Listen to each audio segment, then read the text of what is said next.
vient de manger. Il a fait monter sur le hauteurs du pays.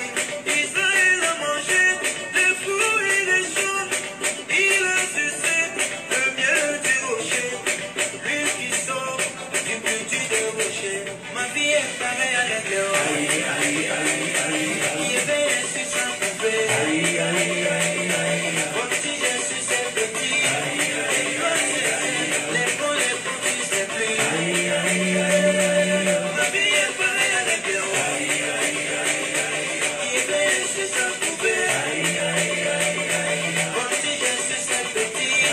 Et toi c'est les bons, les petits c'est plus.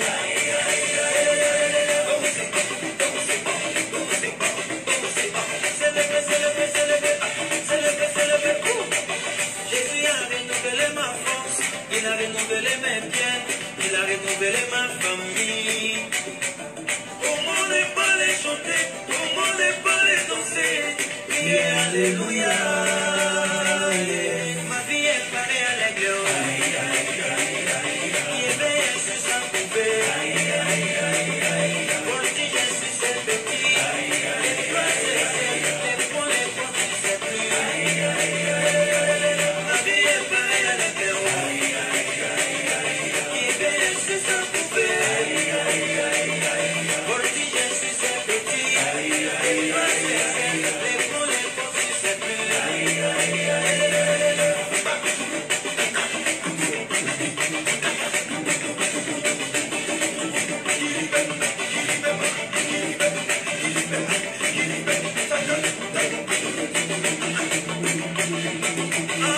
Moi je suis un nègre. Quelle que soit la taille de Goliath. J'ai les yeux microscopiques. Ma vision va se réaliser. Je ne sais pas du comment.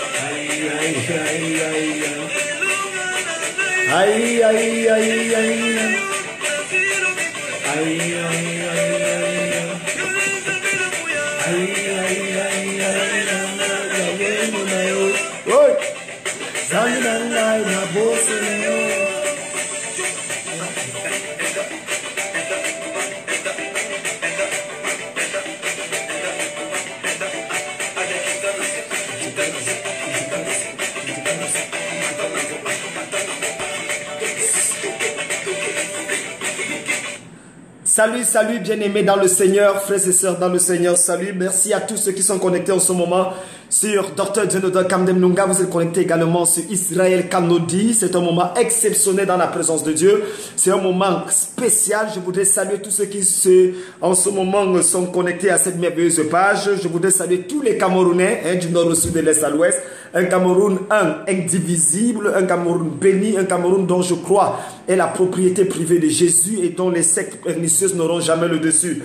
Alors merci, comme ça vous connaissez à l'accoutumée. Aujourd'hui nous allons parler des 4 grandes erreurs des chrétiens, 4 grandes erreurs des chrétiens, et ça sera un moment exceptionnel dans la présence de Dieu. Commençons par les salutations, nous le faisons toujours. Nous avons 2 minutes maximum pour saluer tous ceux qui sont connectés. Vous partagez l'événement, vous partagez la communication afin de permettre à ceux qui sont en retard de nous rattraper. Nous avons déjà Martine Carrière qui dit oh ben il faut que ce soit prophétique également. Merci, que Dieu bénisse Martine Carrière. Nous bénissons le Seigneur pour Zike Bodi Alfayed. Bonjour le général Alfayed, ça me rappelle 24 heures chrono. J'espère que tu n'es pas le terroriste de 24 heures chrono. Alfayed, que Dieu te bénisse, très content de t'avoir avec nous aujourd'hui. C'est un moment exceptionnel dans la présence de Dieu. Zik dit tu danses très bien le général, merci, merci. Vous nous signalez simplement d'où vous nous appelez, le pays, la ville dans laquelle vous nous appelez, et puis vous partagez à 10 personnes ce moment exceptionnel et nous allons commencer la parole de Dieu. Donc donnez-nous notre nom, la ville ou le pays où vous nous appelez et nous allons prier pour vous. La Bible dit que Dieu exauce les prières. Oh, toi qui exauces les prières, tous les hommes viendront à toi. Alors nous avons le président Jonathan T qui est connecté. Mon président, que Dieu te bénisse, très content de te savoir avec nous aujourd'hui. Un homme avec un cœur pour la nation camerounaise, merci beaucoup. Nous avons également Grâce de l'Éternel qui dit bonsoir, homme de Dieu depuis Rennes. Rennes est connecté également. Nous avons Shalom depuis Londres. Adeladia qui nous salue depuis Londres. Mimosetta Gamsi depuis Paris. Paris, eh bien Paris, nous sommes à Paris. Nous avons ce dimanche un culte exceptionnel du côté de Paris. Et il reste convaincu que le ciel va certainement parler en votre faveur. La présence de Dieu est merveilleuse. Alors nous allons avoir un temps exceptionnel dans la présence de Dieu. Et je reste convaincu que le ciel vous fera du bien. Alors partagez s'il vous plaît.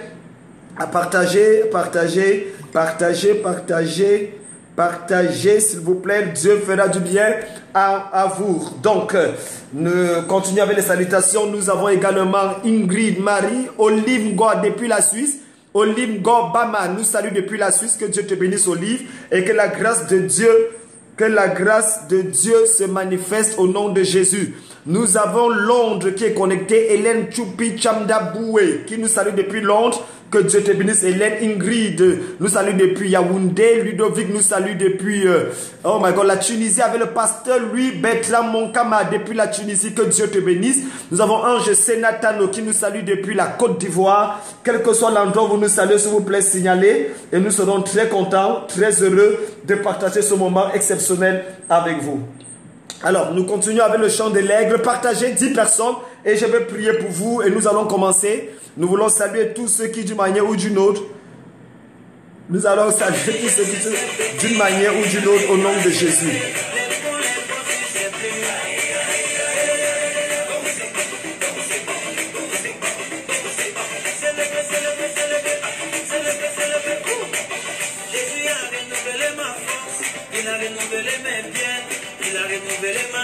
Hey!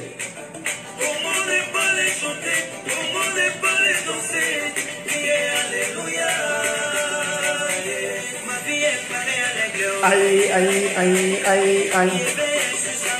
Aïe, aïe, aïe, aïe, aïe. Partagez, tu vas prendre la vol comme l'aigle et rien ne va t'arrêter aujourd'hui. Fallon Staline, que Dieu te bénisse, la plus belle des baleines. Invite tous tes amis, invite tous tes ennemis. Oh, Blago Shagadala Baya.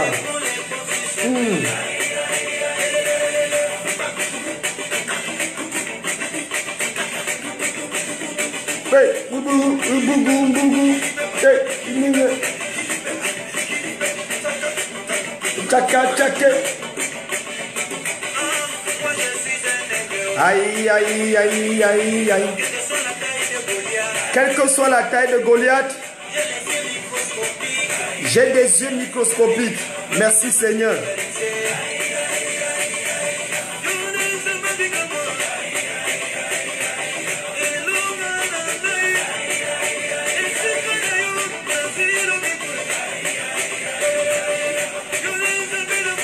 Aïe, aïe, aïe, aïe. Hey, hey.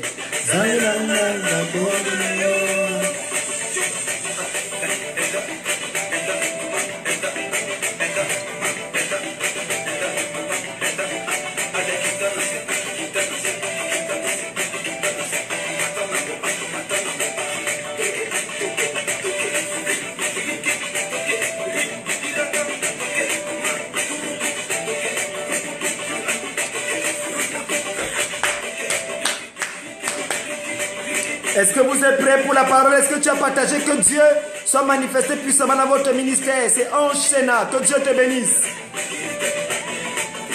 Hey! Claire Carole Sanja. Je suis un aigle et rien ne pourra me retenir. Merci ma fille. J'espère que quand je viendrai au Cameroun, je mangerai tes beaux gâteaux. Mimosota dit qu'elle a partagé. Partagez à 10 personnes s'il vous plaît. Partagez, partagez, partagez. Hey, un peu de danse, ok? Hey.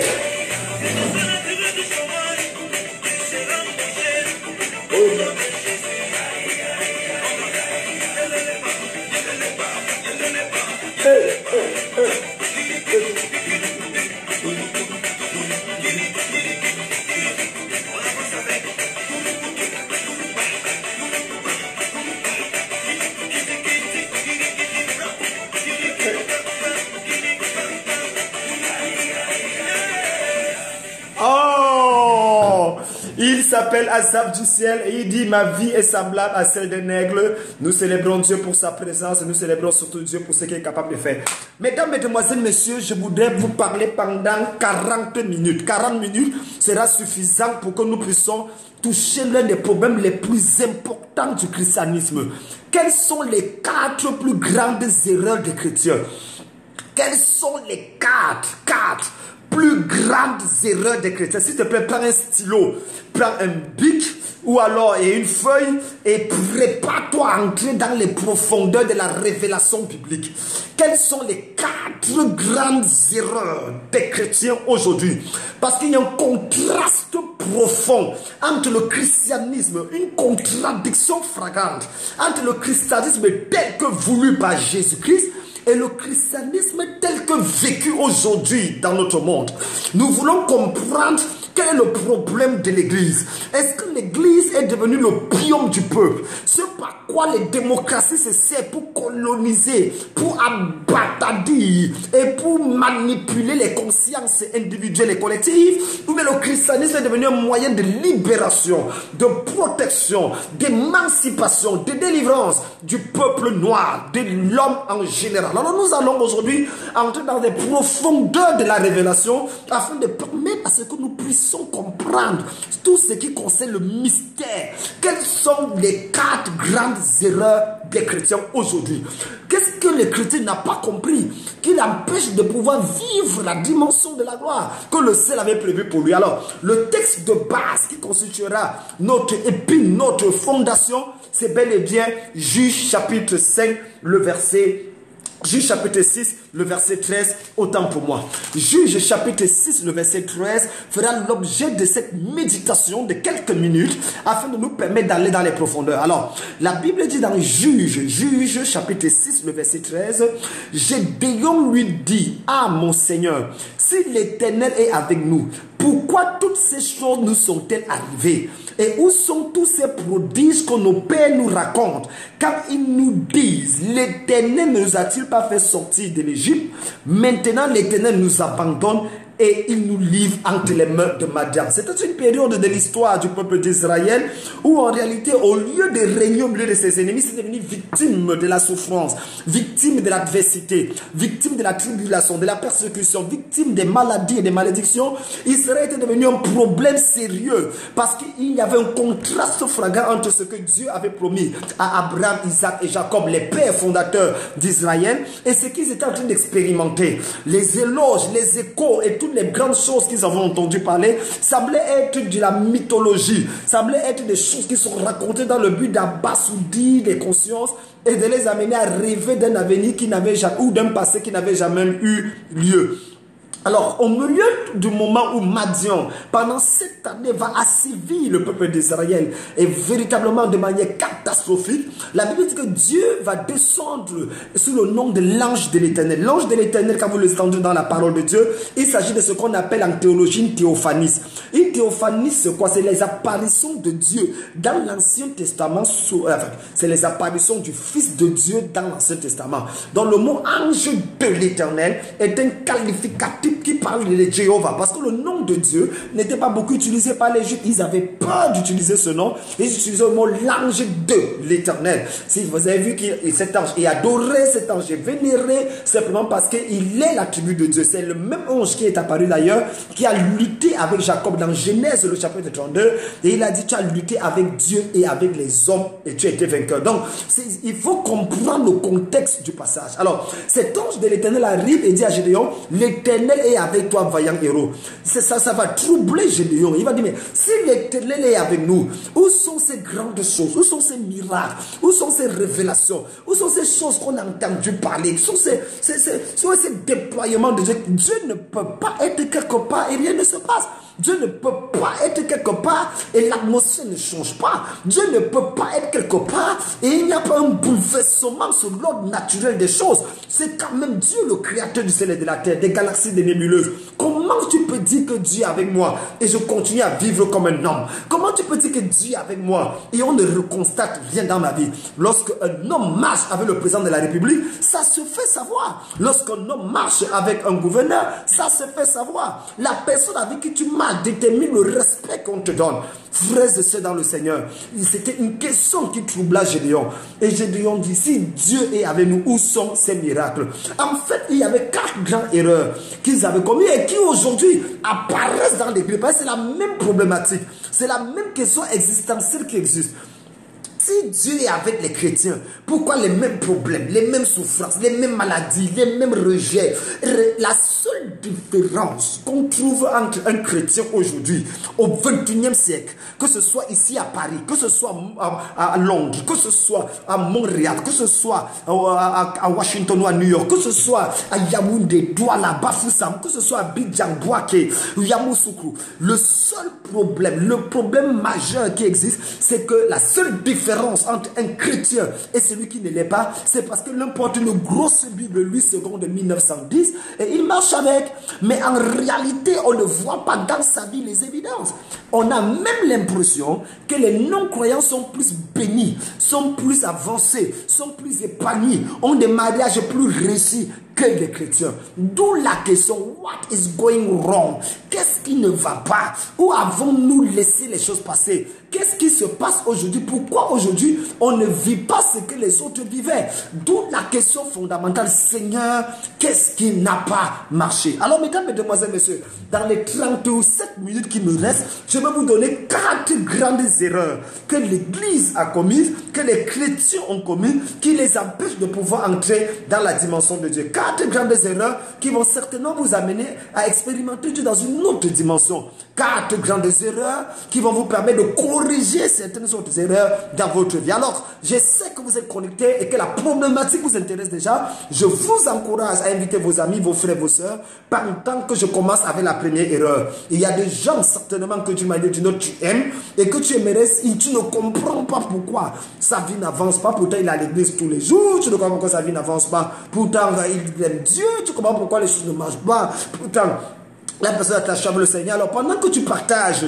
à tes amis, à tes ennemis, pendant que tu partages aux gens que tu aimes, aux membres de ta famille, s'il te plaît, va simplement dans la page, en bas de ma page, tu écris partager. Il y a un endroit là, tu vas voir partager. Tu partages à tes amis, à tout le reste. Et je vais te donner les 4 grandes raisons pour lesquelles, en dépit de tes prières, en dépit de tes jeûnes, en dépit de tes sacrifices, tu n'avances pas. Je vais te donner le mystère de 4 grandes erreurs. Et crois-moi, après ce message, ton histoire va changer.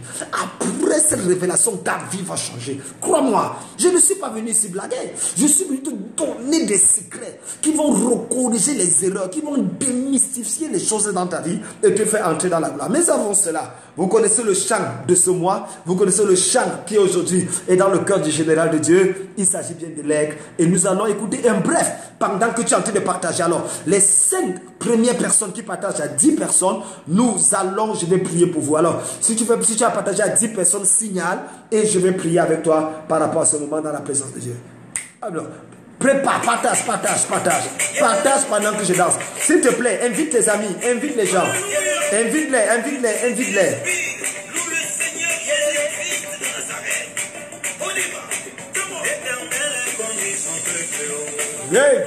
Il n'y avait pas de Dieu et de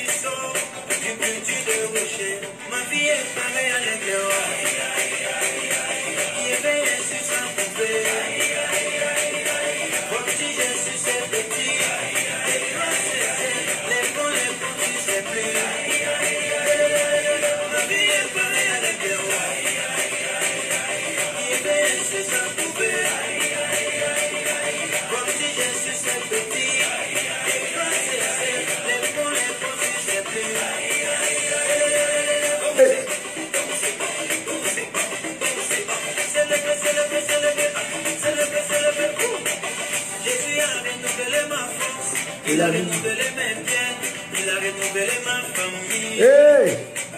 Comment ne pas les chanter, comment ne pas les danser? Alléluia. Ma vie est parée à l'église. Aïe.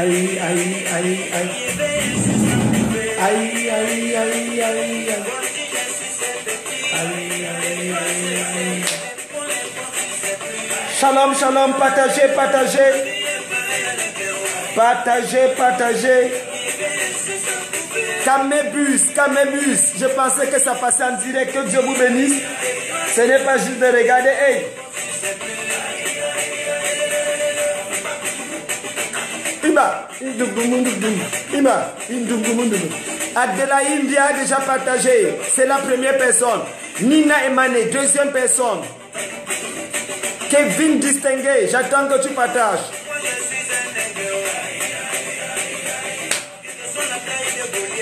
Eva Agnero a déjà partagé. Il manque 4 personnes. Invite 10 personnes à écouter et à aimer. Partage, partage. Les 4 grandes erreurs.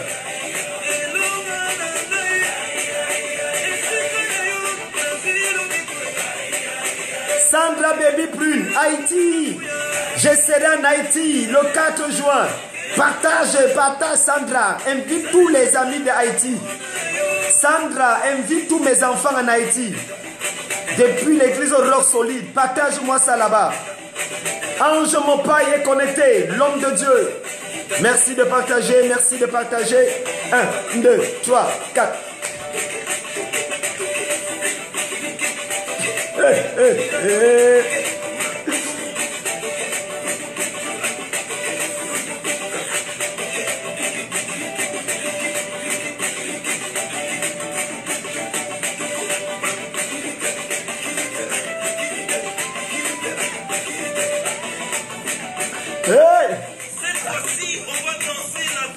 Que Dieu vous bénisse, mesdames, mesdemoiselles, messieurs. Alors, quelles sont les 4 grandes erreurs que l'Église et que la plupart des chrétiens commettent? Saluons Nina Emane depuis le Gabon qui nous regarde et qui dit qu'elle a partagé également. Déborah de l'Éternel l'a partagé dans 12 groupes. Merci Déborah, que Dieu te bénisse. Alors, quelles sont les 4 grandes erreurs? Nous le partageons ensemble et nous voyons ce que Dieu veut faire dans nos vies. Quelqu'un dit Amen et nous allons. Alors, la première grande erreur qui existe dans l'Église aujourd'hui et qui devrait être corrigée, c'est ce que j'appelle l'incompréhension du principe de l'équation. Le principe de l'équation E plus P égale V. E plus P égale V. Première grande erreur que les chrétiens commettent aujourd'hui, c'est l'erreur de l'incompréhension du principe de l'équation spirituelle. L'équation spirituelle, c'est l'équation E comme élève, plus P comme parole, égale V comme victoire. Qu'est-ce que ça veut dire quoi? Comment expliquer ce concept? Alors, pour comprendre ce concept, il faut revenir dans Matthieu chapitre 22, le verset 29. Matthieu chapitre 22, le verset 29. E plus P égale V. Écrivez s'il vous plaît, dites avec moi. E plus P égale V. Je n'entends pas, je n'entends pas. E plus P égale V. Matthieu chapitre 22, le verset 29. Il est écrit. Jésus leur répondit. Vous êtes dans l'erreur parce que vous ne comprenez ni les Écritures ni la puissance de Dieu. Vous êtes dans l'erreur parce que vous ne comprenez ni les Écritures, ni la puissance de Dieu. Mesdames, Mesdemoiselles, Messieurs, il est très important, à l'instant où nous parlons, de comprendre le principe de l'équation spirituelle. E plus P égale V. Lorsque les disciples vont s'approcher de Jésus, les pharisiens également vont lui poser ce nombre de questions, dont l'objectif était particulièrement de l'amener à pouvoir, de le ridiculiser, de le menacer, ou bien de l'amener dans une position dans laquelle Jésus particulièrement n'aura rien à dire. Alors ils vont poser, il dit qu'il y a un homme qui avait une femme, il est mort sans laisser d'enfant, l'autre son frère l'a pris, l'autre son frère l'a pris, c'était 7, ils sont tous morts. Il dit à la résurrection des morts, la femme appartiendra à qui?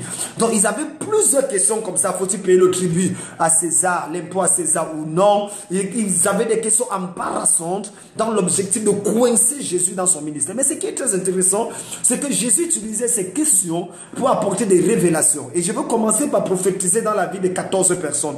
C'est que pendant que tu m'écoutes, à partir d'aujourd'hui jusqu'au 17 prochains jours, toute toute question, tout embarras dans ta vie va être transformé en une révélation. Dis-moi amen et je continue. C'est-à-dire la question qu'on te posera apporterait révélation dans ta vie.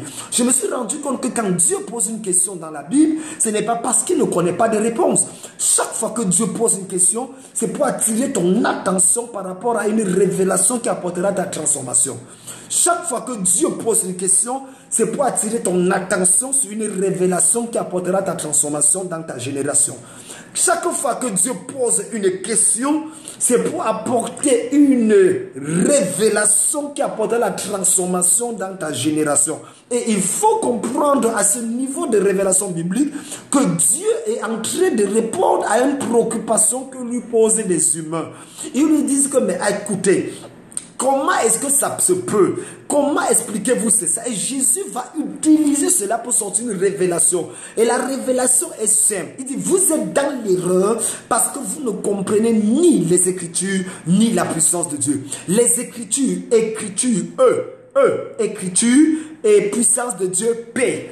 E et P. Il dit, vous êtes dans l'erreur parce que vous ne comprenez ni les Écritures, ni la puissance de Dieu. Donc, pour être dans la vérité, il faut comprendre les Écritures et la puissance de Dieu. Donc, E plus P égale V, vérité. E pour Écriture, P pour puissance de Dieu égale V pour vérité. Donc, lorsqu'on va dans la vérité spirituelle, il faut être capable de sonder deux choses, de jumeler deux choses. Un, les Écritures. Deux, la puissance de Dieu. Un, les Écritures. Deux, la puissance de Dieu. Un, les Écritures. Deux, la puissance de Dieu. L'incompréhension, la dissociation de ces deux éléments vous conduira automatiquement à l'erreur ou à l'hérésie. Je prenais par exemple un exemple.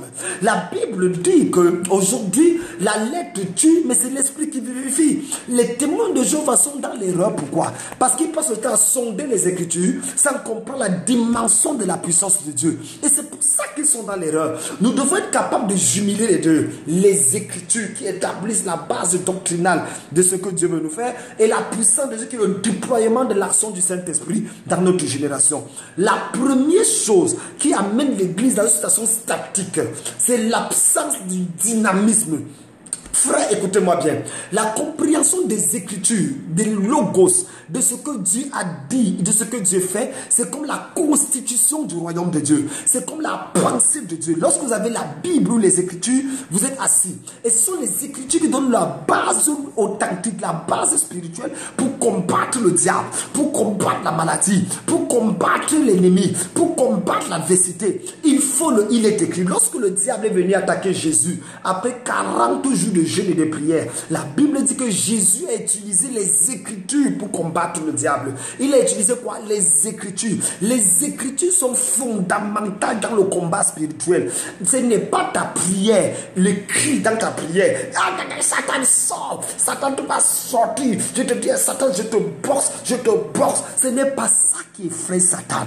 Ce qui effraie Satan, ce qui fait peur à l'ennemi, c'est ta capacité à citer les Écritures, ta capacité à t'asseoir dans la parole, ta capacité à dire à Dieu, il est écrit, lorsque tu arrives dans une dimension où tu peux citer les Écritures, citer ce que Dieu a dit sans entrer dans l'hérésie et la confusion, alors crois-moi, tu as avancé dans le domaine spirituel. Vous êtes dans l'erreur parce que vous ne comprenez. Il faut comprendre les Écritures. Il ne faut pas juste citer les Écritures, il faut les citer en les comprenant, parce que même Satan a cité les Écritures, mais il n'est pas été capable de pouvoir comprendre ce qu'il a cité. Comprenez-moi bien, ce n'est pas juste citer la parole qui est importante. Le diable n'a pas peur que tu cites les versets bibliques, mais ce que le diable a peur, c'est ta compréhension des versets bibliques. Quand Jésus dit, vous connaîtrez la vérité et la vérité vous affranchira, il ne s'agit pas de citer la vérité, il ne s'agit pas de composer la vérité, il faut comprendre, il faut connaître. Et le mot connaître ici en grec est plus profond que le mot connaître connaître en français. Connaître n'est pas un exercice intellectuel qui te permet de pouvoir agencer la compréhension, la définition étymologique des notions ou des prénotions. Non, il s'agit ici là d'une expérience. Il s'agit d'un mariage avec la notion. Par exemple, quand vous allez utiliser le mot connaître, à Genèse, la Bible dit Adam connut Ève, sa femme. Quand on dit Adam connut Ève, ça ne veut pas dire qu'Adam était capable de dessiner Ève, de voir la poitrine de Ève, le derrière de Ève. Ça ne veut pas dire qu'Adam a été capable de faire avec un jeu intellectuel quelque chose sur Ève, mais c'est que la Bible dit Adam connut Ève. C'est-à-dire qu'Adam a eu, par la grâce de Dieu, une intimité avec Ève, et c'est pour ça que ça a donné naissance, ça a produit ce qu'on appelle Caïn. C'est pour ça que j'ai envie de parler à quelqu'un et de lui dire clairement, la connaissance de la vérité, c'est l'épouse de la vérité, c'est le mariage avec cette vérité. Tout ce qui est écrit dans la Bible, tant que tu ne l'épouses pas, tant que tu ne le maries pas, tu vivras une vie de désordre. Tu pourras citer Dieu mais sans expérimenter Dieu. Tu pourras voir la terre promise sans entrer dans la terre promise parce que tu n'as pas connu. Vous connaîtrez la vérité, ça veut dire que vous aurez une intimité, vous aurez un rapport sexuel prophétique avec la vérité, vous aurez un moment d'intimité avec la vérité, vous allez vous accoupler avec la vérité, et c'est cette vérité que tu t'accouples avec, tu te déshabilles et tu laisses cette vérité pénétrer en toi et tu pénètres dans la vérité. C'est dans cette connaissance de la vérité que vous êtes affranchis. Parce que j'entends les gens dire que mais papa, je connais bien sûr que Dieu dit que la femme stérile doit enfanter 7 fois, mais pourquoi moi je n'ai pas d'enfant? Mais c'est simple, c'est que tu as une connaissance intellectuelle à la française, mais tu n'as pas une connaissance prophétique, tu n'as pas une connaissance expérimentale de la vérité. Et ça c'est le problème de beaucoup de chrétiens, c'est qu'ils vont sur le net, ils écoutent des messages,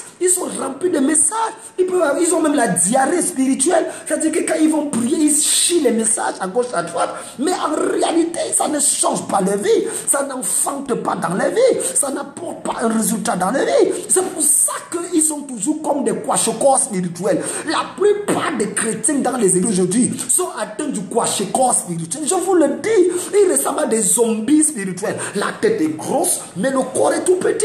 Tu sens qu'il y a une malnutrition scripturaire. Tu sens qu'il y a un problème profond à l'intérieur d'eux. Pourquoi?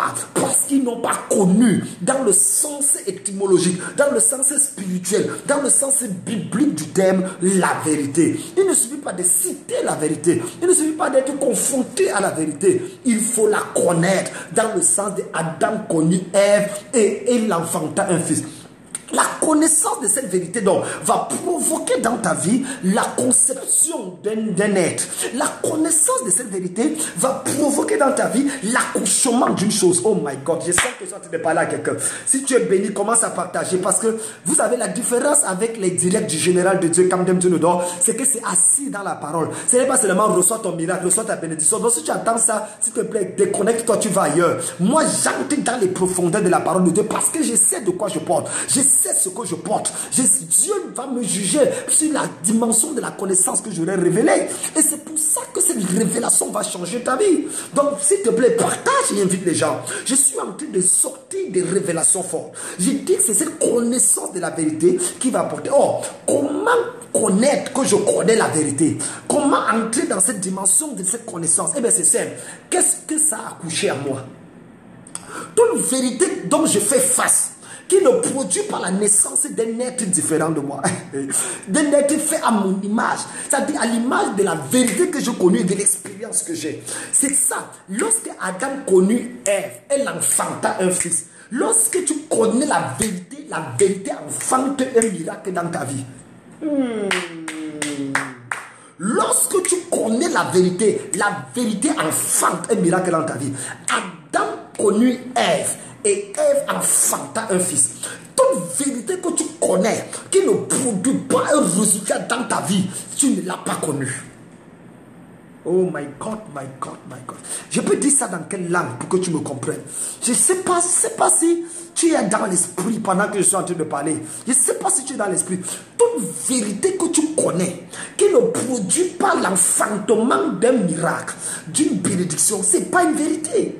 C'est ce que j'appelle avoir juste, c'est avoir un sida mental, un syndrome spirituel. Et c'est pour ça que Dieu t'a mis à m'écouter là en ce moment. C'est pour ça que tu dois m'écouter jusqu'à la fin. Parce que c'est pour toi que je suis venu. Je suis venu t'affranchir des 4 erreurs que beaucoup de chrétiens commettent. Je connais, ça fait 30 ans que je suis là-dedans. J'ai vu des gens commencer à dire qu'ils sont dans les bars. J'ai vu des gens commencer à dire qu'ils sont des prostituées. Pas parce qu'ils n'aimaient pas Dieu. Ils aimaient Dieu, mais ils ont abandonné. Pourquoi? Parce qu'il y a 4 erreurs qu'ils ont commises. La première erreur, c'est quoi? L'erreur de la non-compréhension de l'équation spirituelle. C'est quoi l'équation spirituelle? E plus P égale V. E plus P égale V. E pour écriture, P pour puissance de Dieu égale V pour vérité ou pour victoire. Donc il faut comprendre donc, selon Matthieu 22, le verset 29 que nous venons de lire, que c'est les Écritures plus la puissance de Dieu qui donne la victoire. Vous connaîtrez la...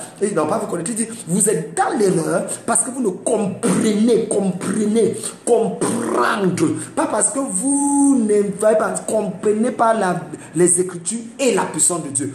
Il y a 2 choses qu'il faut comprendre pour être dans la vérité. Il faut comprendre les Écritures. Et je suis encore là. Parce que beaucoup ne comprennent même pas. Ne parlons pas de la puissance de Dieu. Beaucoup ne comprennent rien sur la puissance de Dieu. Il faut comprendre les Écritures. C'est comprendre ici, c'est quoi? Voyez-vous, la Bible dit que Jésus donna une parabole et dit un homme sortit pour s'aimer. Pendant qu'il s'aimait, une partie de la semence est tombée le long du chemin. Une autre partie est tombée sur un endroit pierreux, une autre partie est tombée sur un endroit épineux et enfin une autre partie est tombée sur la bonne terre. Mais lorsque la Bible dit que ce qui est tombé sur le long du chemin, c'est celui qui reçoit la parole. C'est la semence, c'est la parole de Dieu. Il reçoit la parole et il la reçoit avec joie. C'est-à-dire qu'il a reçu la parole, il était content, il a crié Alléluia, il a crié Amen, il a crié Hosanna. La parole est entrée dans sa vie avec joie. Mais la Bible dit parce qu'il ne la comprend pas, l'ennemi vient arracher la parole et s'en va avec. Donc tout ce que tu entends sans comprendre devient un objet que le diable peut facilement voler. Oh my God, my God, my God, my God. Tout ce que tu entends sans comprendre devient un instrument que Satan peut facilement voler. Le diable vole le mariage que tu entends sans comprendre, la prophétie que tu entends sans comprendre, la bénédiction que tu entends sans comprendre. Mais Satan est incapable de voler ce que tu as compris.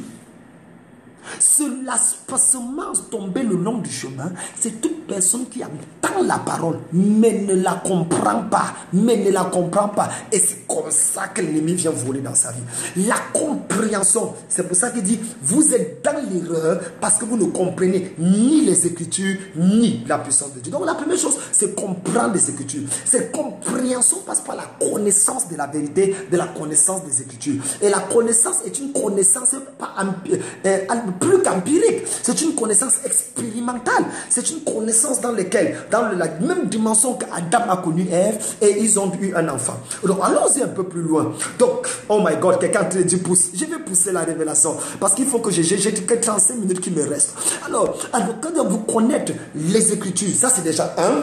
Maintenant, 2, la puissance de Dieu. Donc il faut connaître les Écritures et la puissance de Dieu. Mais la puissance de Dieu, c'est quoi? C'est le mouvement de Dieu. Vous voyez-vous, quand Dieu va se présenter, il dit, je suis l'Éternel. Écoutez-moi bien, je suis l'Éternel qui était, qui est et qui vient. Je suis l'Éternel qui était, qui est et qui vient.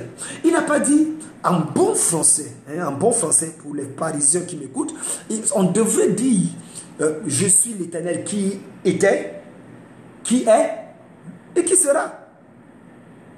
Ah ben oui, c'est ça le français, c'est le verbe être qui l'a conjugué au passé, au présent, au futur. Le verbe être au passé, c'est qui était. Le verbe être au présent, c'est qui est. Et le verbe être au futur, c'est qui sera. Je crois que je ne suis pas le seul à avoir fréquenté quand même parmi ceux qui nous écoutent en ce moment. Mais qu'est-ce que la Bible dit? Il dit, je suis l'Éternel qui était, qui est et qui vient. Donc au niveau du futur, il change de verbe. Et qui vient. Ça veut dire quoi? Parce que le verbe être est un verbe d'état. C'est un verbe passif. Alors que le verbe venir est un verbe d'action. Donc Dieu dit, je suis celui qui était. Dans le temps, vous pouvez me localiser. Qui est dans le présent, vous pouvez dire qu'il est ici. Mais dans le futur, vous ne saurez, vous ne pouvez pas prédire où je serai. Parce que je ne suis pas au même endroit. Je suis un Dieu en mouvement. Je suis Dieu en déplacement. Je quitte d'un endroit à un autre. Je suis un Dieu qui se déplace. Je suis celui qui était, qui est et qui vient. Donc, notez bien la compréhension de la puissance de Dieu, la parole de Dieu. Pour être dans la vérité, il faut comprendre l'équation spirituelle. Je suis l'Éternel qui était, qui est et qui vient. C'est-à-dire que c'est un Dieu de mouvement. Et c'est pour ça que nous avançons. Oh my God. Il y a quelqu'un qui dit, Gaspard dit, pourquoi tu es riche? Je vais t'expliquer le mystère de la richesse un autre jour. Où il n'y a aucun juif pauvre sur la terre. Et je vous dirai parce que la richesse est basée sur l'alliance. Mais ce n'est pas ça le message d'aujourd'hui. Alors, est-ce que vous comprenez la première erreur des chrétiens? La première erreur des chrétiens, c'est quoi donc? C'est le manque de compréhension de l'équation spirituelle. C'est quoi l'équation spirituelle? E plus P égale V. C'est-à-dire qu'il faut comprendre les Écritures et il faut comprendre la puissance de Dieu. Certains, malheureusement, comme les pentecôtistes, qui sont toc-toc dans la tête. La plupart des pentecôtistes sont possédés. C'est puissant de Dieu, puissant de Dieu. On les raconte n'importe quoi. Les personnes ont des gourous dans leur vie. Mais parce qu'ils ne comprennent pas les Écritures. On les fait avaler n'importe quoi. Ils ne comprennent pas les Écritures. Alors, il faut arriver à un niveau de compréhension des Écritures et en plus de la puissance de Dieu. Lorsque tu jumelles les deux, alors tu avances. Deuxième grande erreur que les chrétiens commettent aujourd'hui, la deuxième grande erreur que les chrétiens commettent aujourd'hui, c'est l'incompréhension de la nature divine du chrétien. Oh my God. L'incompréhension de la nature divine du chrétien. Malheureusement, beaucoup ne comprennent pas la nation divine du chrétien. C'est la deuxième grande erreur de plusieurs chrétiens. Et malheureusement, j'ai près de 11 000 chrétiens. 11 dans mes églises cathédrales de la foi. Mais il y a plusieurs qui sont avec moi depuis, mais qui n'ont pas compris cette dimension. Première erreur, c'est l'incompréhension de l'équation spirituelle. E plus P égale V. Pour ceux qui viennent de se connecter, s'il vous plaît, vous allez revenir à la fin pour comprendre ce que j'entends par l'équation spirituelle. E plus P égale V. Vous allez revenir parce que j'ai parlé ça pendant près de 10 minutes. Maintenant, je passe à la deuxième grande erreur. La deuxième grande erreur de beaucoup de chrétiens, c'est quoi? C'est l'erreur de c'est ce que j'appelle l'incompréhension de la nature divine du chrétien. La nature divine du chrétien. Dans le psaume 82, le verset 6, psaume chapitre 82, le verset 6, il est écrit: j'avais dit, vous êtes des dieux, vous êtes tous des fils du Très-Haut. Verset 7, cependant vous mourrez comme des hommes, vous tomberez comme un prince quelconque. J'avais dit, vous êtes des dieux, des fils du Très-Haut. Mais cependant, parce que vous n'avez pas compris cette notion, écoutez. Oh my God, est-ce que je peux parler à quelqu'un ici? Est-ce que je peux? Quelqu'un dit accélère. Oh my God, je sens des choses se passer en ce moment. C'est comme si Dieu nous amène dans une autre dimension aujourd'hui et que nous voyons sa grâce et sa faveur se manifester. J'avais dit, vous êtes des dieux. Ça, c'est ce que Dieu lui-même avait dit. Il s'adresse à nous, dit, j'avais dit, vous êtes. Oh, je vais vous dire quelque chose. Écoutez-moi très bien, parce que ce que je dis peut changer ta vie. Il ne s'adresse pas aux chrétiens. Il s'adresse à sa créature. Il s'adresse à l'humain. J'avais dit, vous êtes des dieux. Pourquoi il avait dit? Parce qu'il y a une loi dans le monde spirituel, dans le monde naturel, qui dit, chaque espèce se reproduit selon son espèce. Chaque être, chaque créature se reproduit selon son espèce. Chaque être se reproduit selon son espèce. Ça veut dire que le poisson va reproduire le poisson, les arbres vont produire des arbres, les animaux vont reproduire des animaux, et ainsi de suite. Et c'est normal, c'est la loi de la génétique. En fait, c'est même la loi de ce qu'on appelle le potentiel biotique. Le potentiel biotique veut dire que chaque homme, être, chaque créature a en lui l'existence, la capacité de se développer et de se reproduire. Donc c'est ça ce potentiel biotique. Alors maintenant, écoute-moi très bien. Dieu dit dans sa parole, j'avais dit que vous êtes des dieux. J'avais dit. Comment il avait dit? Parce que quand il a créé l'homme, il y a une différence fondamentale. Quand Dieu crée les animaux, il prend la terre. Quand il crée les oiseaux, il parle à la terre. Quand il crée les poissons, il parle à la mer. Mais quand il veut créer l'homme, il parle à lui-même. C'est pour ça que sans l'eau, le poisson devient le bifaga. Les poissons secs. C'est pour ça que sans la terre, les arbres et les animaux périssent et meurent. C'est aussi la raison pour laquelle sans Dieu, l'homme n'est rien. Sans Dieu, l'homme n'est rien. Pourquoi? J'avais dit, vous êtes des dieux. Oui, les poissons viennent des eaux. Dieu, pour créer les animaux, les poissons, on dit que les eaux produisent. Et les eaux produisent. Il parla à l'eau et le poisson apparut. Enlever le poisson de l'eau, il ne va pas vivre. Sauf si c'est un poisson sorcier. Mais là, quand il veut parler, créer les animaux et les arbres, il parle à la terre.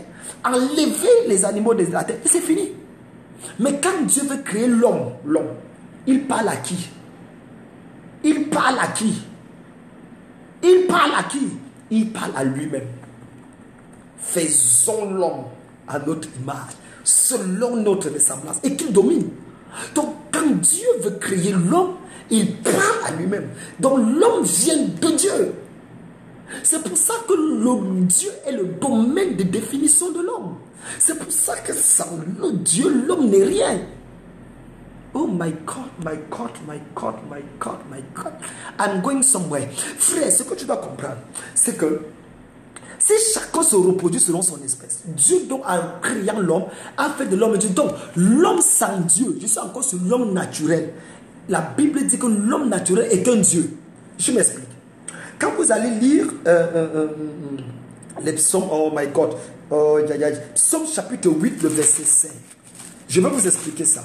Psaume chapitre 8, le verset 5. Est-ce que tu prends les notes là? S'il te plaît, partage. Invite-moi quelqu'un.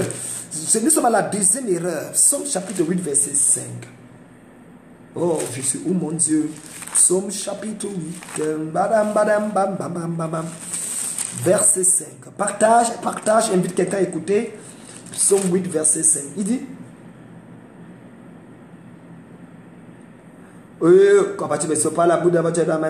quand je contemple les cieux, verset 4, ouvrant de tes mains la lune, l'espoir que tu as créé. Verset 5, écoutez, qu'est-ce que l'homme pour que tu te souviennes de lui?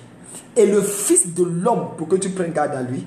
Tu l'as fait de peu inférieur à Dieu. Tu l'as couronné de gloire et de magnificence.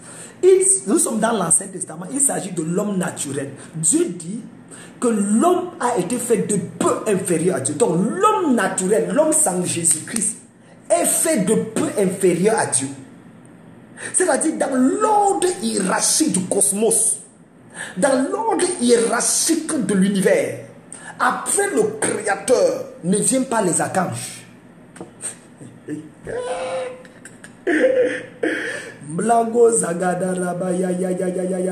Dans l'ordre hiérarchique du Créateur, après le Créateur ne vient pas les anges, ne vient pas Lucifer, ne vient pas Gabriel, ne vient pas Michel. Après Dieu vient l'homme.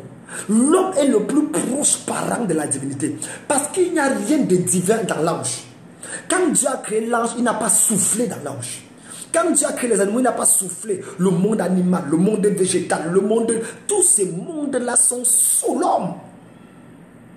L'homme n'est pas dans le monde naturel. L'homme n'est pas un être naturel. L'homme est un être surnaturel ayant des expériences naturelles. L'homme est le plus proche parent de la divinité. Oh, la deuxième erreur d'écriture, c'est qu'ils ne comprennent pas la nature divine qu'il y a en eux. Oh, si tu ne comprends pas la nature divine, si tu ne connais pas qui tu es, tu vas souffrir comme n'importe qui. Peu importe, un homme peut avoir 1 million d'euros dans sa poche ou dans son coffre bancaire. Mais s'il ne sait pas qu'il a cet argent, il peut mourir de faim. Vrai ou faux? Vrai ou faux? Un homme peut avoir 1 million dans son compte. Mais s'il n'est pas conscient qu'il a cet argent, c'est qu'il peut mourir de faim. Ça veut dire quoi? C'est que ce n'est pas ce que tu as qui est le plus important. C'est parce que tu sais que tu as ce que tu as. C'est ça qui te permet d'utiliser ce que tu as. Quand tu connais ce que tu as et que tu sais que tu as ce que tu as, c'est ça qui te permet de pouvoir avancer. Et c'est très important. Et c'est très important. La compréhension de la nature divine en toi. C'est pour ça que Dieu ne doit quand même que vous voyez. Je ne fonctionne pas sur le règne naturel. Non, jamais. Jamais. Mon niveau de fonctionnement est au-dessus de la compréhension de l'homme animal. Il n'y a aucun être humain plus que pour comprendre comment je fonctionne. Ce n'est pas possible. On va commencer comment? Comment cet homme fonctionne dans ce règne? Les gens se posent la question, mais le gars qui est au Cameroun, étant dans le pays, le Cameroun, on dit qu'on ne porte pas les tenues militaires. Il porte tenue de général, il peut mettre devant le truc et personne ne l'arrête. Il était là. On dit qu'on va l'arrêter. Il arrive au Cameroun. On dit qu'il y a un mandat contre lui. Il entre au Cameroun dans l'aéroport et il ressort. On ne l'arrête pas. C'est quand il est parti qu'on commence à raconter. On prend, on publie les choses sur Internet. Comment? Mais je suis un esprit. Mais attends. Oh my God, my God, my God, my God. Ma Bible dit dans Jean chapitre 3 que le vent souffle où il veut. Tu ne sais pas d'où il vient ni où il va. Il en est ainsi de tout homme qui est né de l'Esprit de Dieu. C'est-à-dire quoi? L'homme qui est né de l'Esprit de Dieu comme le vent, tu ne le vois pas, mais tu entends les échos. Tu entends les choses qui se passent. La façon dont Dieu se déploie dans sa vie. La façon dont les choses sont en train de passer dans sa vie. Parce que c'est ça la révélation. Oh, la compréhension de la nature divine en toi va t'amener à vivre, expérimenter ce niveau. C'est ça la deuxième erreur des chrétiens. C'est que la plupart des chrétiens pensent qu'ils sont des humains sur la terre, cherchant dont l'objectif est d'aller au ciel. C'est tout. Mais c'est faux. Qui t'a envoûté? Tu es un Dieu. Tu es une déesse. La nature de Dieu en toi. En tant qu'être humain, tu es déjà de peu inférieur à Dieu. Maintenant, écoute. Ça, c'est pour les hommes. Il dit, en tant qu'être humain, tu as été fait de peu. Ça veut dire qu'à moins un, tu étais Dieu. Dans la création, Dieu t'a fait un peu inférieur à lui. Les anges, c'est pour ça que la Bible dit que les anges et les archanges ont été créés pour servir ceux qui doivent hériter le salut. Pour servir ceux qui doivent hériter le salut. Le salut. Qui? Nous. Nous. Maintenant, si donc en tant qu'humain, je suis de peu inférieur à Dieu, maintenant que je suis chrétien, maintenant que Jésus-Christ habite en moi, je suis comment? Aïe, aïe, aïe. Écoutez ce que la Bible dit. Blagou Shaka Braga. Et il nous a fait asseoir avec lui dans les lieux célestes, écrit clairement dans le livre d'Éphésiens. Et dans le livre de Colossiens, mon Dieu, mon Père. Bravo Shaka Blagada. Ça veut dire quelle est ma position maintenant en Christ. Aïe, aïe, aïe. Béni soit le Dieu Père notre Seigneur Jésus-Christ qui nous a bénis de toute bénédiction spirituelle dans les lieux célestes en Christ. En lui, Dieu nous a élus avant la fondation du monde. Pour célébrer la gloire de sa grandeur. Donc il nous a favorisés dans le bien-aimé. Frère, quand tu lis Éphésiens, tu comprends que tu es dans une dimension avec Dieu où Dieu te fait asseoir sur son trône. Or, la chose la plus sacrée de Dieu au ciel, c'est son trône. Dieu a donné tout à Astre Brillant, appelé Lucifer. Mais le trône, il ne l'a pas touché. Pourquoi? Parce que son trône, Dieu défend son trône. Mais la Bible dit que pour nous, quand Christ est mort et il est ressuscité, Dieu l'a pris avec nous et il nous a fait asseoir sur le trône. Est-ce que tu connais qui tu es? Est-ce que tu sais ce que tu portes? Je suis arrivé à un niveau de foi où je crois que rien n'est impossible. Rien. J'attends juste la volonté de Dieu, c'est tout. J'atterris, on ne me fait rien. La preuve, c'est que je suis capable de voyager d'un pays à un autre sans avoir la résidence. Je vais de tel endroit à tel endroit, rien. Il n'y a rien qui m'arrête. Pourquoi? I know who I am. I know what I carry. God is in me. Je suis assis sur le trône. Si je suis assis sur le trône céleste, quel est le trône de la terre qui va m'arrêter? Quel trône? Quel trône? Les gens bavardent. On va voir. Oh, il a fui le Canada. Oh, il est venu rester. Attendez que j'arrive. Le ciel, Dieu dit le ciel est mon trône et la terre mon marchepied. Quelqu'un comme moi assis avec lui sur le trône. Et tu penses que c'est un démon qui va me menacer? C'est un sorcier qui va me menacer? Mon frère, la compréhension de la nature divine en toi te positionne. Il y a de cela quelques temps, Je devais faire une croisade quelque part dans mon pays. Et il y avait un maire qui avait refusé qu'on fasse croisade. Il dit que je connais les catholiques, je connais les protestants, je connais les musulmans. Vous êtes qui? J'ai envoyé mon chauffeur, l'un de mes pasteurs assistants. Il est parti, le maire dit qu'il ne donne pas l'autorisation. Je suis déplacé moi-même pour aller dans la ville. J'ai dit, monsieur le maire, la commune, que donnez-moi parce que je dois prêcher. Le maire dit que toi, tu es qui petit? Je ne donne pas. Je lui ai dit quoi? Il dit que même sur mon cadavre, je ne donne pas. J'ai dit au maire, ce n'est pas un pasteur que tu parles.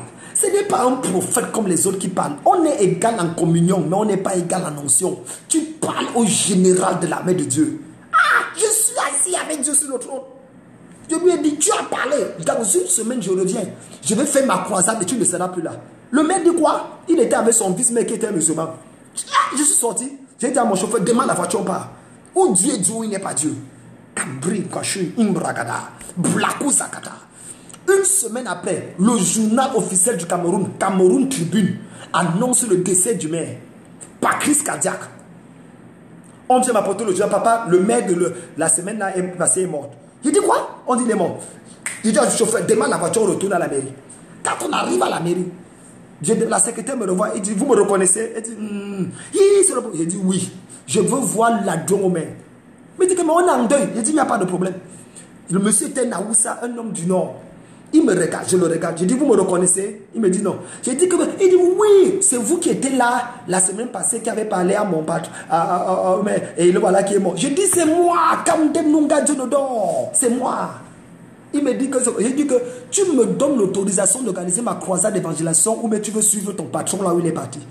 Le monsieur a léché la tête, il dit Kawalai. Moi, je ne suis pas dans les guerres de religion. Si tu veux autorisation, je donne. Si tu veux électricité, je donne. Même les 16, je donne. Moi-même, je serai assis. Je suis musulman, mais je serai assis à la croisade pour t'écouter. Je ne vais pas mourir. Frère, quand tu connais qui tu es, quand tu connais le Dieu que tu portes, quand tu connais ton identité, c'est comme ça qu'avec les biens de la mairie, je fais le programme. Le prochain sorcier qui te touche par erreur va mourir par correction. Je parle à toi. Ils ont tué ta tante, tué ta mère, tué ton frère, tué ta soeur, tué tes gens. Et qui sont encore vivants. Quel est ce sorcier qui parle fort dans ta famille? Quel est ce magicien, ce rosicrucien, ce franc-maçon qui utilise les étoiles de la famille pour prospérer? Aujourd'hui, je l'arrête. Moi, je l'arrête. Dans 72 heures, il y aura un tonnerre qui va frapper dans sa maison. Un tonnerre qui vient du ciel. Oh, Benson Idaoza a organisé un courant de sorciers. Il a arrêté ça. J'avais suivi ce témoignage. L'année en 2016, au Cameroun, on annonce que le rassemblement de tous les francs-maçons et tous les sorciers ont lieu au Cameroun. Un ministre était là pour et tous les gens du gouvernement étaient là. J'attends qu'on annonce les médias, tous les sorciers, les rosicruciens d'Afrique vont venir au Cameroun. Ah! Aucun pasteur ne parle. Aucun pasteur n'a parlé, aucun prophète. Tous les gens qui parlent dans les chaînes de télévision, je suis le prophète majeur, j'ai rassemblé les gens, c'est moi le gars. Personne n'avait parlé, personne. Quand je suis resté dit, dans la nation de qui? Dans la nation de qui? Je me suis levé, je suis allé à Canal International.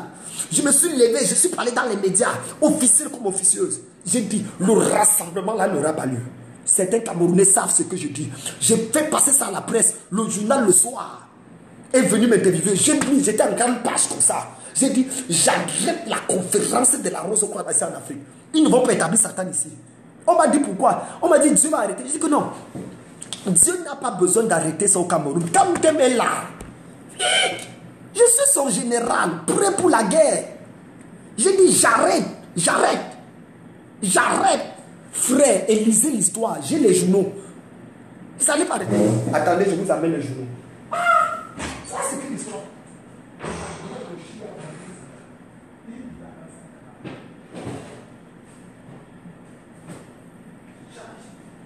Oh, mon Dieu. Où sont ces jours?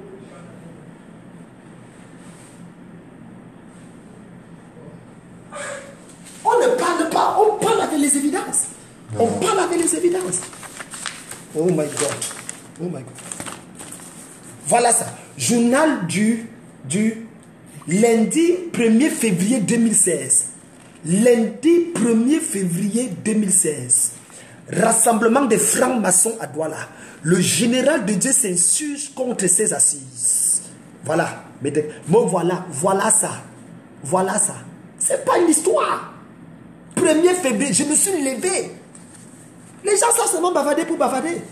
Je pense que la même presse, si je me rappelle bien, avait sorti une autre où je disais que ce que j'avais dit, c'est accompli. Oh my God, est-ce qu'il y a ça? Est-ce qu'il y a ça? Oh. Oh. Voilà. La prophétie du général de Dieu s'accomplit.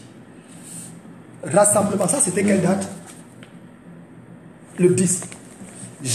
Le premier, j'ai fait 10 jours après. 10 jours après que j'ai annulé ça. Voilà la prophétie qui s'est accomplie. Il avait prévenu les Camerounais du danger de ces assises maçonniques, que les pays allaient subir de nombreux malaises sociaux, trans, incendies, accidents et crimes rituels. Et ça là s'est accompli. Frère!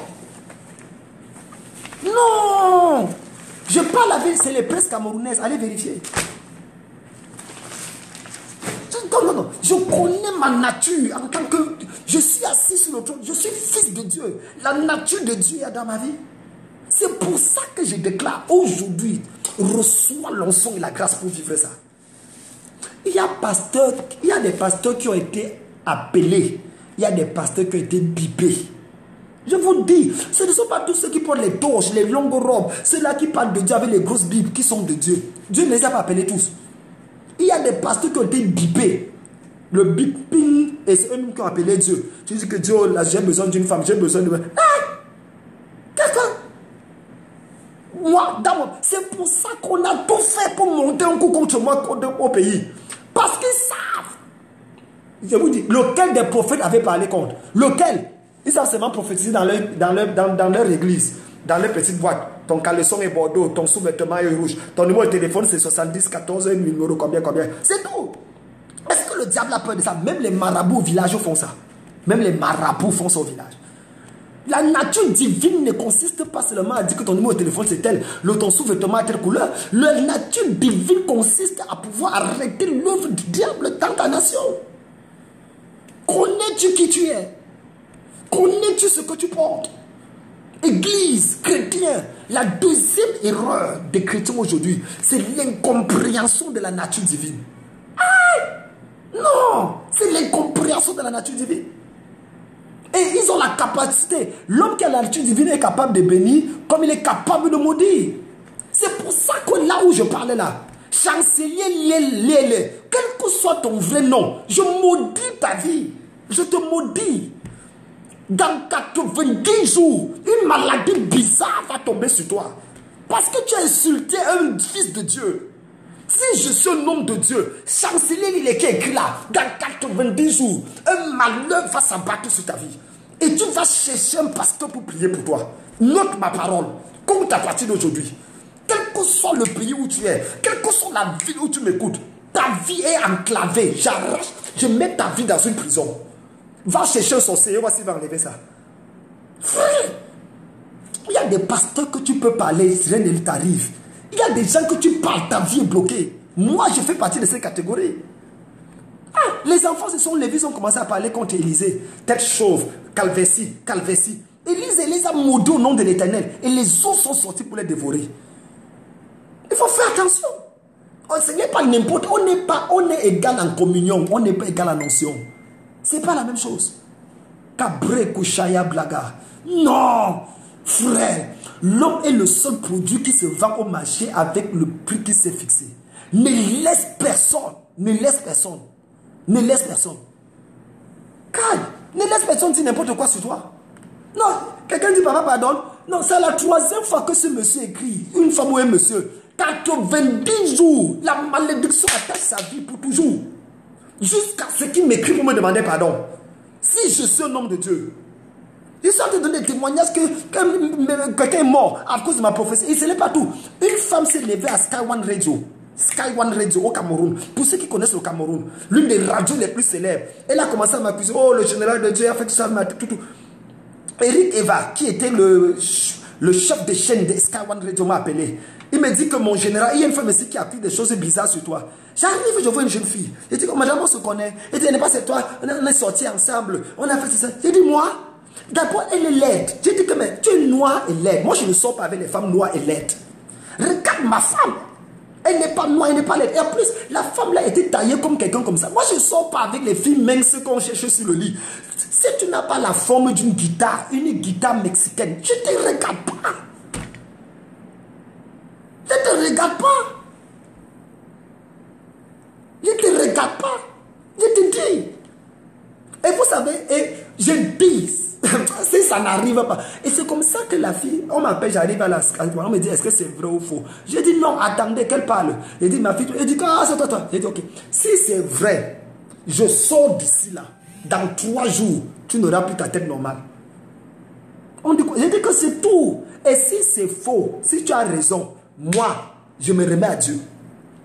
Quand je suis sorti, 3 jours après, la fille est devenue folle. Jusqu'à présent, dans les rues de Lixono, à Yaoundé, elle se promène avec le goudron nu. Une jeune fille d'environ 35 ans. Il y a des gens qu'on touche. Mon frère, l'huile qu'on a versée sur ma tête, qu'on me donnait pasteur, l'huile là avait le piment. Vous savez, quand on donne des pasteurs, on verse l'huile, non. Ma part d'huile qu'on a versée sur la tête, il y avait le piment dedans. On avait mis le piment dedans. Le vrai piment. Donc quand je parle sur ta vie, ne blague pas. Quelqu'un se lève dans la nation, il arrête les sorciers. Toi, tu n'es là, ta vie même te dépasse. Et tu viens dans son Facebook bavarder fort. Ngambring ingrekaku, blaku shaka, ekreku katumbringi, ingurokozia blaka. Je te prends aujourd'hui comme témoignage vivant qu'on ne parle pas contre un nom de l'Éternel. 90 jours, ta vie est bloquée. Tu vas retenir ça. Chabré gozia blago shaka. Aïe! Mon frère, tu n'es pas obligé de suivre. Tu n'es pas obligé. La nature divine. C'est pour ça que Dieu s'est levé. Il a dit, j'avais dit vous êtes des dieux, mais vous mourrez comme des hommes. Pourquoi? Parce que l'intelligence et la compréhension n'ont pas été manifestes. Église, chrétien, révèle la nature de Dieu en toi. Révèle la nature de Dieu en toi. Et c'est comme ça que les gens passent le temps à insulter les hommes de Dieu. On va mentir sur un homme de Dieu. Dernièrement, on a menti sur Johnson Suleiman. Une femme se lève pour aller dire que non, Johnson Suleiman a couché avec Johnson Suleiman jusqu'à raconter des histoires. Ah, mais Johnson Suleiman était gentil. Abraham die by fire. C'est moi. Die by fire. I don't joke. Je m'appelle Kamdem Dunodor. Tu es sorcier. Je vous ai dit, quand Dieu veut sauver un sorcier, il envoie un évangéliste. Quand Dieu veut conseiller un sorcier, il envoie un pasteur. Quand Dieu veut avertir un sorcier, il envoie un prophète. Mais quand Dieu veut tuer un sorcier, il envoie un général. Il envoie un... C'est moi. Je suis responsable. J'ai le permis de tuer les sorciers. Je suis responsable dans le domaine spirituel to kill every witchcraft in your family. C'est moi. Ah, il n'est pas, je parle sur Facebook. Si tout est faux entendre. Ce n'est pas les histoires qu'on fait derrière. Il y a no what I carry. La nature de Dieu. La nature de Dieu. La nature de Dieu. La nature de Dieu. Je porte cette nature de Dieu. Ngambro, Goda, Gabriel, Ikraka. Ah! Deuxième erreur. C'est que les chrétiens ne connaissent pas qui ils sont. Comment tu peux permettre qu'un non-croyant te parle n'importe comment? Comment tu peux permettre qu'un sorcier te parle n'importe comment? Et toi, tu... On a dit au village, on m'a attaché. La nouvelle est venue du village que mes enfants vont mourir. La nouvelle est venue du village Non. Prends mon nom, amène ça au village. Je veux voir qui va me toucher. Moi. Le sorcier qui va me toucher n'a pas encore été créé. Le démon qui va me parler fort n'est pas encore, on ne l'a pas encore accouché. On va l'accoucher peut-être après ma mort. Ah! La Bible dit celui qui est en vous est plus fort que celui qui est dans le monde. C'est ce qui est écrit. Connais qui tu as. Connais ce que tu portes. Connais ce que Dieu a mis dans ta vie. Gabré, Imbragou, Shakata. Non. L'un des problèmes qu'on a en Afrique, surtout en Afrique francophone, c'est qu'on accepte que n'importe qui dise n'importe quoi à un homme de Dieu. Il ne peut pas parler comme ça à un marabout. Il ne peut pas parler comme ça à un féticheur. Pourquoi? Parce qu'il sait que le gars ne donne pas le lait. Il ne peut pas parler comme ça à un policier. Pourquoi? Parce qu'il a peur. Mais il parle comme ça à un homme de Dieu. Qui encore? Quelqu'un qui a fait 30 ans de sa vie dans Dieu, dont le combat est irréprochable. Quelqu'un qui a 148 pasteurs sous lui. Frère, tu t'es réveillé mal aujourd'hui. Voilà. Deuxième erreur, l'erreur de l'incompréhension de la nature divine. Quelqu'un peut dire amen, je continue. Tu as la nature de Dieu en toi. Tu connais qui tu es. Dans Zacharie chapitre 12 verset 8. Zacharie chapitre 12 verset 8. Oh, j'aime ce passage. Regardez, il parle de la maison de David. Zacharie chapitre 12 le verset 8. En ce jour-là, l'Éternel protégera les habitants de Jérusalem. Et le faible parmi eux sera dans ce jour comme David. La maison de David sera comme Dieu, comme l'ange de l'Éternel devant eux. La maison de David sera comme Dieu, D majuscule. Quand tu parles de la nature divine en toi, frère, tu n'es pas n'importe qui. Ne vis pas comme n'importe qui. La maison de David sera comme Dieu, D majuscule. C'est pour ça que cette nature d'ailleurs te permet de pouvoir avancer loin. Quand tu lis par exemple Luc 10 verset 19, la Bible dit: voici je vous donne le pouvoir de marcher sur les serpents et sur les scorpions et sur toute la puissance de l'ennemi, et rien ne pourra vous nuire. Rien, absolument rien. Cabré, rien ne pourra vous nuire, parce que je vous ai donné le pouvoir de marcher sur les serpents et sur les scorpions. Réveille cette nature dans ta vie. Réveille cette puissance dans ta vie. Réveille cette grâce dans ta vie. Et je prie pour toi que Dieu réveille cette nature. Troisième erreur. Oh my God. Troisième erreur. La troisième erreur, c'est l'incompréhension de leur mission sur terre. La troisième erreur que les chrétiens commettent. J'ai dit la première erreur, c'est quoi? Ils ne comprennent pas l'équation spirituelle. E plus P égale V. Deuxième erreur, il a une compréhension de la nature divine en eux. Leur identité spirituelle a été biaisée. Ils ne connaissent pas les tenants et les aboutissants de leur nature. Numéro 3, troisième erreur, parce qu'il y en a 4. Troisième erreur, c'est l'incompréhension de leur mission sur terre. Est-ce que vous savez qu'on a enseigné à beaucoup de chrétiens aujourd'hui que la raison pour laquelle Dieu t'a sauvé, c'est pour t'amener au ciel? Il n'y a rien de plus faux.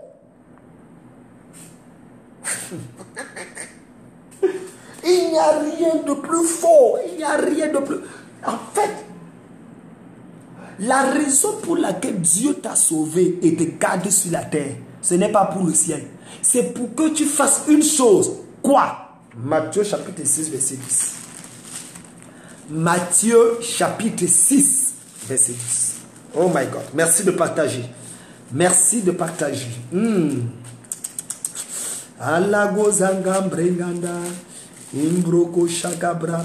6, verset 10.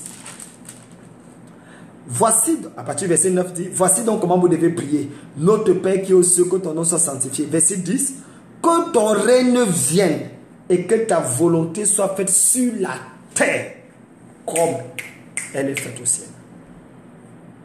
La raison de ta mission sur la terre, c'est de faire descendre le règne de Dieu.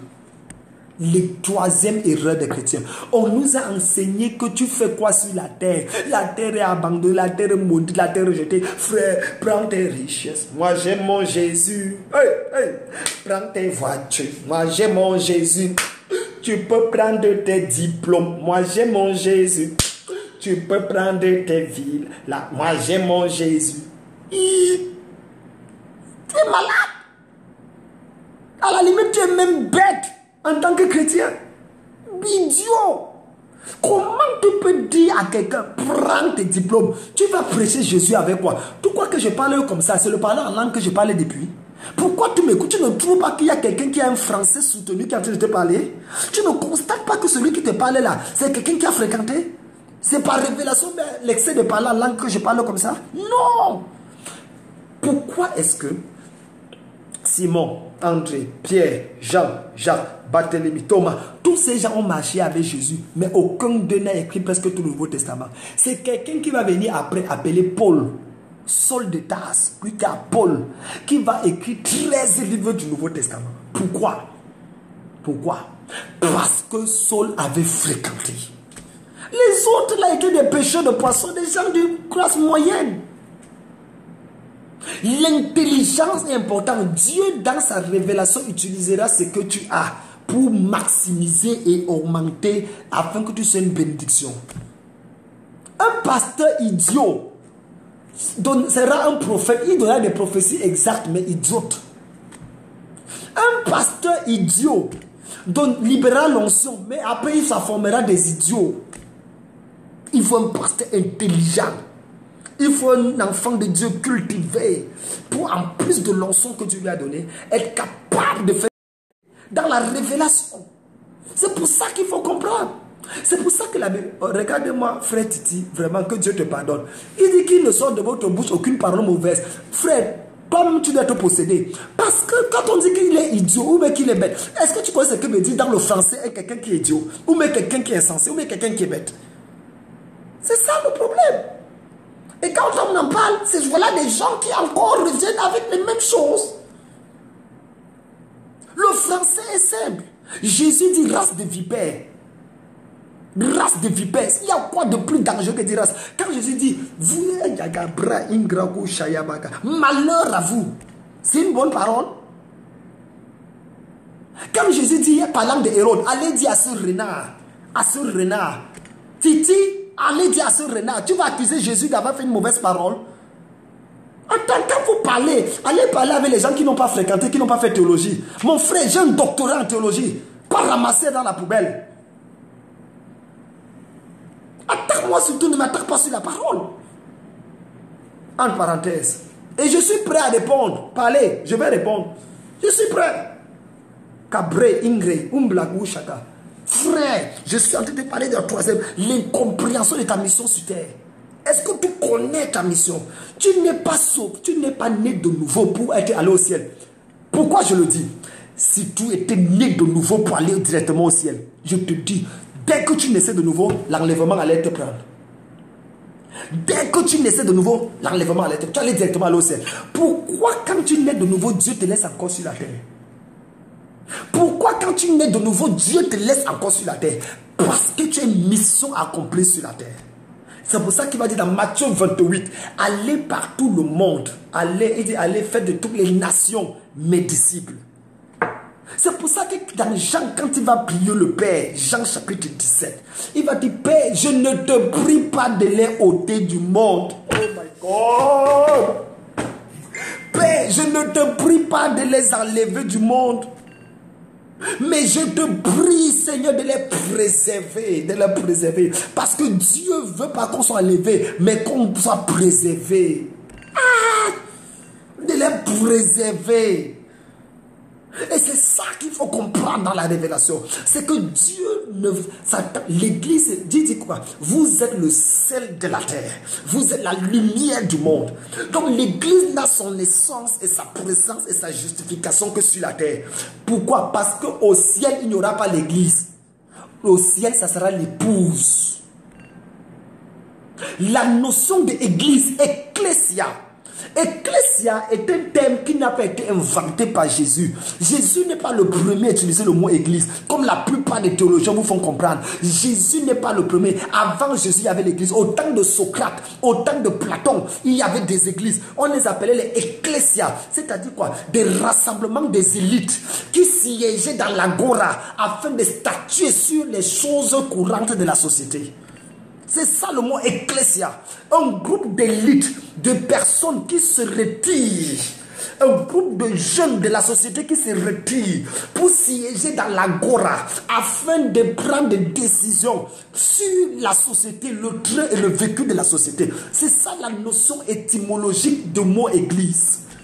Mais pourquoi on ne nous dit pas ça? Pourquoi?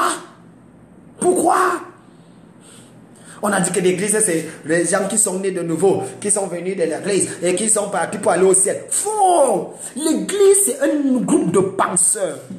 C'est un groupe de penseurs que Dieu décide de choisir du milieu des gens. Et il renouvelle leur intelligence. Il transforme leurs pensées. Il change les paradigmes qui sont attachés à eux. Et il les repositionne et les renvoie dans la société pour impacter cette société, pour affecter cette société, pour transformer cette société, pour changer cette société. C'est ça le rôle. C'est ça le rôle. Est-ce que je parle un français difficile?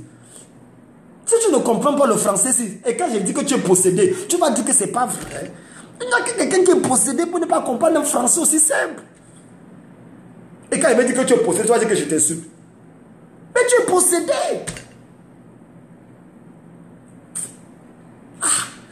Quand tu comprends que l'église, c'est pour ça que quand il parle de l'église, Jésus dit, vous êtes le sel de la terre.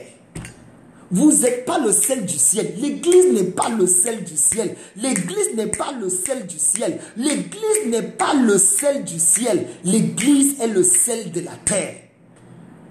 De la terre. Qui t'a dit que tu dois vivre uniquement avec le sel en tête? Celui qui t'a dit ça, le pasteur a le sida mental. Il a le sida mental. Le syndrome d'ignorance démoniquement acquise. Que Dieu nous aide. Il y a du chemin à faire. Je vous dis la vérité. Quand j'entends certains pasteurs prêcher, même les grands pasteurs là, j'ai envie de les ramasser, de les mettre à terre. Dire que vous les grands bishops là, asseyez-vous un peu, on discute. Mais vous enseignez quoi à l'église? Quand j'entends certains bishops, révérends, docteurs, apôtres, prophètes qui vont de pays en pays, avant même les télévisions, tu écoutes. Parfois j'écoute le message d'un homme de Dieu que j'aime, que je respecte. C'est quand j'entends les inerties qu'il raconte, quand j'entends la fausse doctrine qu'il prêche avec conviction et les gens disent Amen. J'ai envie de casser ma télévision. Comment tu peux prendre une Bible si simple et tu racontes des balivernes, des histoires dormies debout? Mais si tu ne connais pas la Bible, va t'asseoir, tu fais le concours de l'armée. Là-bas, au moins, en Côte d'Ivoire, on paye bien quand il grève. Si tu ne connais pas, tu n'es pas obligé d'être pasteur ou d'être enseignant. Si tu ne connais pas, mais va asseoir-toi, on t'enseigne. J'ai dit à un groupe d'apôtres l'autre jour, on les appelle les apôtres de la parole. J'ai dit, ok, je veux vous... Quand ils ont fait, j'ai dit asseyez-vous, frère, asseyez-vous. Il n'y a rien de... Assois-toi. Laisse-moi vous expliquer le contexte, la dimension herméneutique et exégétique de ce passage. Laissez-moi vous expliquer pourquoi Jésus a dit ce qu'il a dit, comment les gens ont compris ce qu'il a dit et quelle est l'interprétation qu'on peut donner à ce qui se passe dans notre contexte actuel.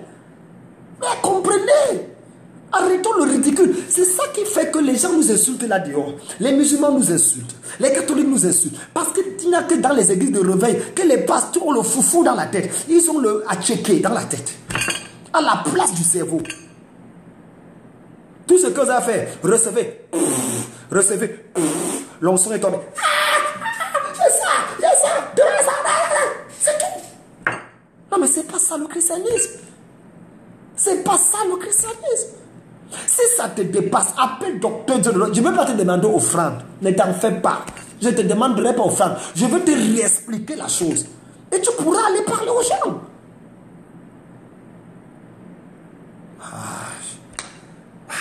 L'église fatigue. Frère, vous fatiguez. Mais vous fatiguez. Soyons honnêtes. Et certains d'entre vous, les chrétiens, c'est vous qui amenez les pasteurs dans les hérésies pareilles. Vous êtes fatigués. Après 50 ans de christianisme en Afrique, on est encore là où on est. But something is wrong. Something is wrong. Le quatrième et le dernier point. C'est comme ça que Jésus va dire, comme le Père m'a envoyé, moi aussi je vous envoie. Il a dit, comme le Père m'a... Et le Père l'a envoyé au ciel. Le Père l'a envoyé sur la terre. Il dit, moi aussi je vous envoie. Oh, sur la terre. Là, moi j'ai pris pour aller au ciel. Seigneur, tu reviens quand? Regardez-moi, il y a une prière charnelle que les gens font ici dehors. Nous allons prier que le retour du Seigneur vienne vite. Le retour du Seigneur vienne vite. Il n'y a qu'un enfant paresseux comme ça qui veut que l'examen finisse vite. Les vrais gens intelligents sont en train d'étudier les leçons pour bien s'assurer qu'ils ont fait suivant. Pour ta part, c'est que les classes doivent vite finir. Les classes doivent vite finir. Les classes doivent vite finir. Ah ben ça c'est quelle histoire? Pourquoi les classes doivent finir? Est-ce que tu as validé tous tes cours? Combien de personnes dans ta famille sont déjà sauvées? Combien de personnes dans ta famille sont déjà sauvées?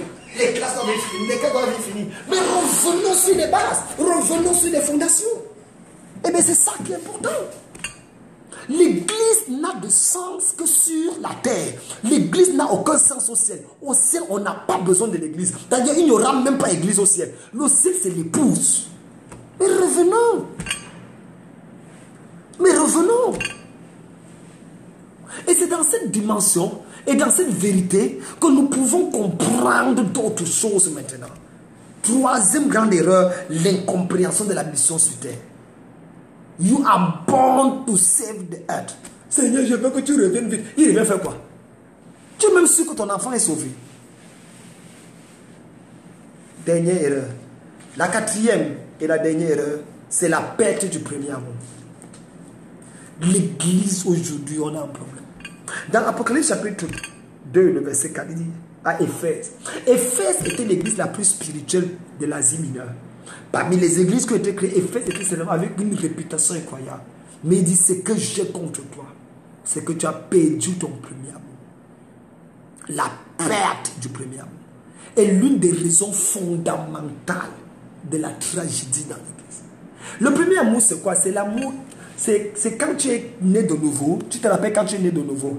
La passion pour la prière. Quand tu es né de nouveau, l'amour pour la présence de Dieu. Quand tu étais né de nouveau, la soif de lire la Bible. Tu étais toujours à l'église. Et après tu es devenu sage selon le monde.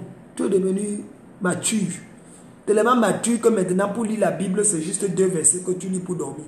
Quand tu finis de prier, tu dis bonjour Seigneur Jésus, bonne nuit Seigneur Jésus, bon appétit Seigneur Jésus. Et non, la perte du premier amour. Beaucoup de chrétiens dans les églises aujourd'hui ont perdu pour une raison ou une autre. Peut-être les scandales de certains pasteurs. Oui, ça peut faire perdre le premier amour. Peut-être que tu as fait une prière et tu n'as pas vu le résultat. Peut-être que tu as été découragé par cette personne que tu as perdu le premier amour. Non, il faut revenir à ça.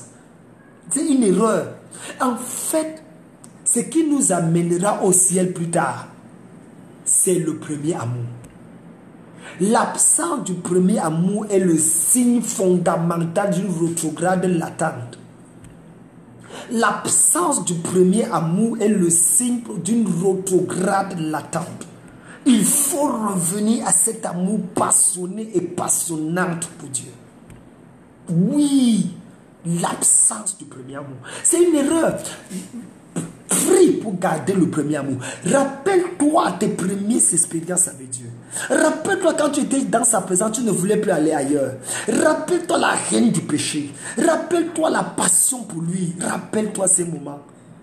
Rappelle-toi le moment où les choses n'avaient rien à voir. Tout l'or du monde ne signifiait rien. Rappelle-toi ce moment où on pouvait te fouetter. Ce n'était pas que reçois ton miracle, reçois ta voiture, reçois ta promotion, reçois... Non, non, non, non. Tu ne cherchais pas ces choses. Rappelle-toi. Rappelle-toi ces moments où... Ah oui, le sourire de Dieu signifiait tout pour toi. Rappelle-toi. Rappelle-toi ces moments où il fallait que Dieu dit, bien fait ma fille. Je t'aime mon fils. Et pour toi, ça valait tout l'or du monde. Ça valait tous les diamants, toutes les pierres précieuses qui peuvent exister. Parce que tu avais ce premier amour.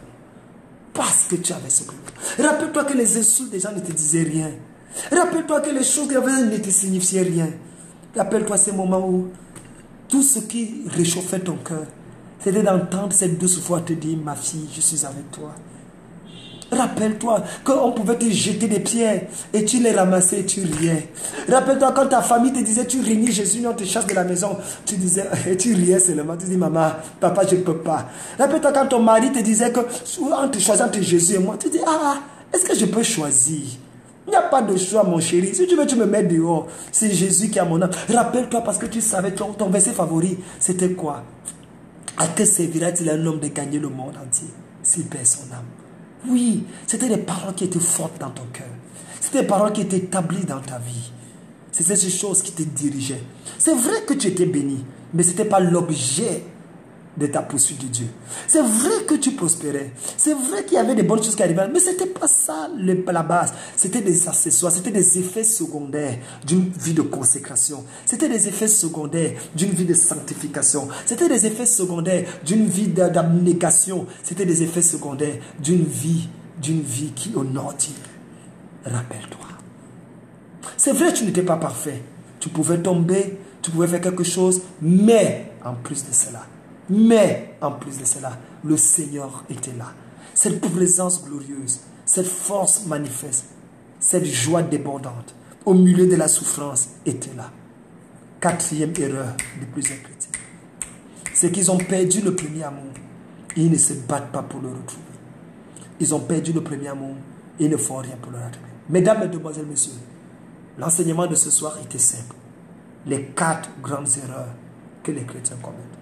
Nous avons dit que la première grande erreur, c'est l'incompréhension de l'équation spirituelle. E plus P égale V. Jésus a dit, vous êtes dans l'erreur parce que vous ne comprenez ni les Écritures, ni la puissance de Dieu.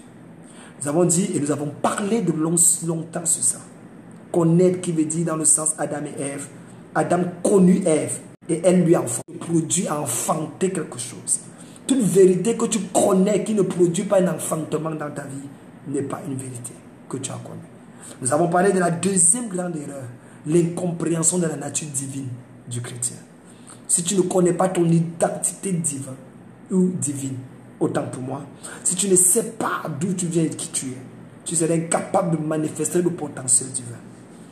Nous avons parlé de la troisième grande erreur, l'incompréhension de la mission sur terre. Nous avons besoin de comprendre pourquoi je suis venu sur terre. Qu'est-ce que je dois faire? Quel impact? Ce n'est pas juste pour aller au ciel, mais ça va poser un impact. Faire descendre le royaume sur terre. Et enfin, la perte du premier amour. Seigneur, restaure-moi dans le premier amour. C'était le général de Dieu, Dr. John Camden. Et je voudrais dire à tous ceux qui nous suivent du côté de la France, le général ce dimanche sera en France dans l'église du bishop Constant Ngouali.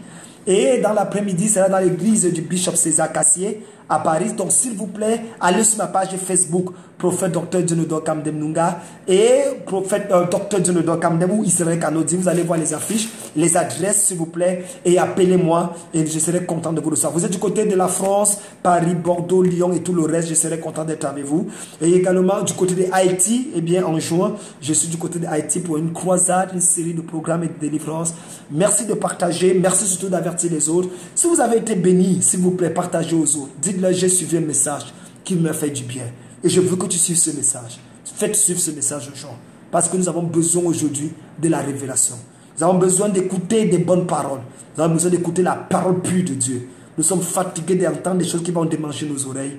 Et nous voulons revenir à la fondation.